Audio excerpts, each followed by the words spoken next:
வணக்கம். இன்றைக்கு entreprise individuelle என்ற ஸ்பெசிஃபிசிட்டியை பற்றி பார்க்க போகிறோம். entreprise individuelle 18 வயசுக்கு மேற்பட்ட ஒரு ஆள் திறக்கலாம். ரெஸ்பான்சிபிலிட்டி லிமிட்டே. நீங்கள் ஃப்ரான்ஸில் இருக்கிற ரூல்ஸ் அண்ட் ரெகுலேஷனை ரெஸ்பெக்ட் பண்ணி நீங்கள் உங்களோட கம்பெனியை நடத்தினீங்களா, உங்களோட கம்பெனி லோஸில் போனாலும் அரசாங்கம் உங்களோட பர்சனல் பொருட்களை பிடுங்கலாது.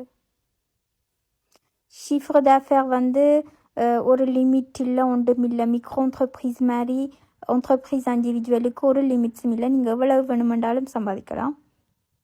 தேவையாக பொறுத்த வரைக்கும் உங்களுக்கு 3 ஆப்ஷன் இருக்குது. அது உங்களோட தொழிலையும் வருமானத்தையும் பொறுத்து.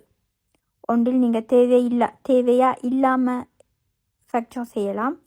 ஒரு வருஷத்துக்கு ஒருக்கா தேவையாக கட்டலாம். அதுக்கு பேர் ரெஜிம் சிம்பிளிஃபியன்னு சொல்கிறது. அல்லாட்டிக்கு மாதம் நீங்கள் தேவையாக கட்டலாம். கொட்டிசேஷன் சோசியல் கட்டுறதுக்கு நீங்கள் செக்யூரிட்டி சோசியல் des indépendants பதியணும்.